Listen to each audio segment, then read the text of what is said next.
90 baht, 3 hours, a great train ride, 2 passport stamps. Welcome to Malaysia. Alright, this is our first real Malaysian meal. We came to this place over here where you see this huge line of people getting a buffet style meal. You get rice, then you can choose whatever you want to go with it. I chose boiled egg, fried chicken, and he said cuttlefish, but I haven't tried it yet. I don't know what that is. We'll find out soon. Eric got 2 types of chicken and boiled egg as well. They threw a whole bunch of spices onto the rice, which I'm assuming is curries of some sort, but who knows. Got a soda. Eric got kind of a water, and 16 ringgit. 16 ringgit was our total, which we figure is a little over $5. So it's a little more expensive in Malaysia, but not by a whole lot. Thailand. Our guidebook indicates that this is one of the biggest mosques in Malaysia. It's definitely very cool looking. It was lit up really awesome last night. Yeah, and I got a video of that. Yeah, you've probably already seen that, because the way I will edit this, I will put that first. And we just got done talking to a guy who studied in Ohio, and he chatted with us for a bit about different museums and things to go see in this town. Alor Setar. And one of the important things about the world here is that you gotta walk where you watch, or watch where you walk, otherwise you could end up in the sewer. And Katie's going in! That's like the worst. Ugh. And even when it's don't zoom in. I don't even want to look at that. Why are you zooming in on it? If they can't smell it, they get to see it up close. All right. This is waterproof. We could dip the Ew, camera in. No. Alright, that's enough video sewage. The last thing that I wanted to point out is this is something you would never see in Thailand. The road here is pretty cool looking. They've like laid brick in instead of just using standard asphalt in this little section. And it's just a nice touch that is noticeable after being on Thailand's roads, which aren't horrible but aren't classy. Yeah. And one last thing. The clock tower. Flat out. But all of Thailand's clock towers are digital. This is a blast from the past. In our guest house in Alor Setar, and Katie is playing with the television. The remote is broken, so she has to stand up. This is probably the smallest TV I've ever seen. What is it, like 10 inches or something? And for some reason it's got a game built into it. Shit. And she has just completely boned it. You have to start over on level 2. There's actually 2 games.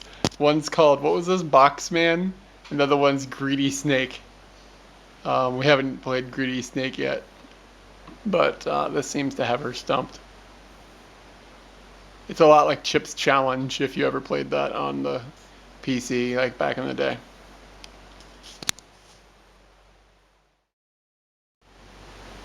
So I got some candy. I think it's candy. And Katie is going to go ahead and try some. We have no idea what this is, but it's pink. Just licking it does not have any sweetness to it.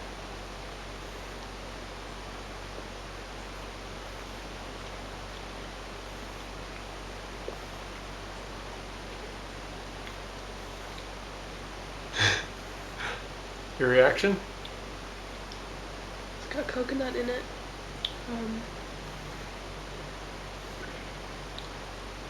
Doesn't really have any sweetness. It's got a little bit of sweetness. It's not bad. It's kind of a filling treat as opposed to a really sugary treat. Okay, and then we have another sweet treat. You have to watch the consistency of this. Just you can squish it, and then it returns. It returns to its original shape. And Katie's gonna try a piece of this now. Come on, have some. Why aren't you trying it first? I already had some.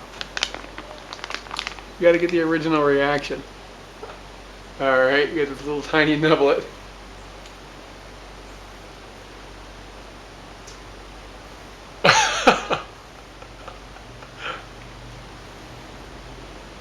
It's okay. Oh, you're going in for seconds after all that complaining you did.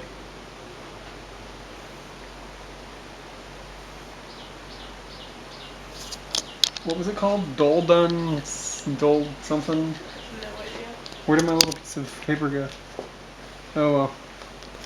The name of this will be lost with history forever because I don't know where I wrote it down and I can't find it now. So that's it. Each was $1, basically, for each bag if anybody's keeping track and wants to come and get some of this stuff.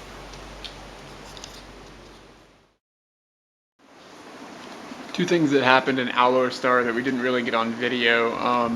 One, this retired English teacher that lived in the area.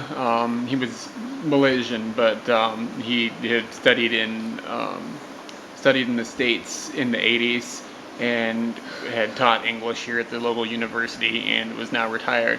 He came up to us at one point and just started chatting with us and then invited us to have a drink with him, and we had, some coffee and some iced tea drink type things with him, and then went and he took us and showed us a place to have some food, and we talked to him for probably 2 or 3 hours. His name was Shafi, I think is how you pronounce it. If I did that wrong, I'm going to feel really bad, but he's a very, very nice man. It was really cool to get some insight into some local personalities.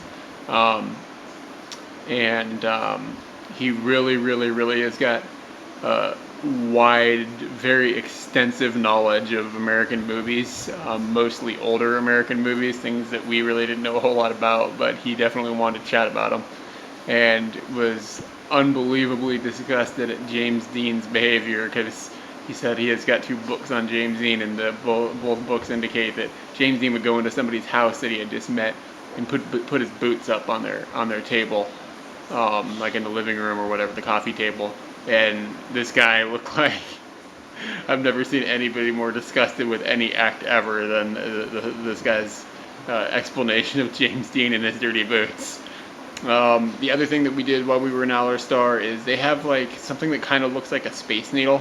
I'll actually just put a picture of it here, and you can go up into the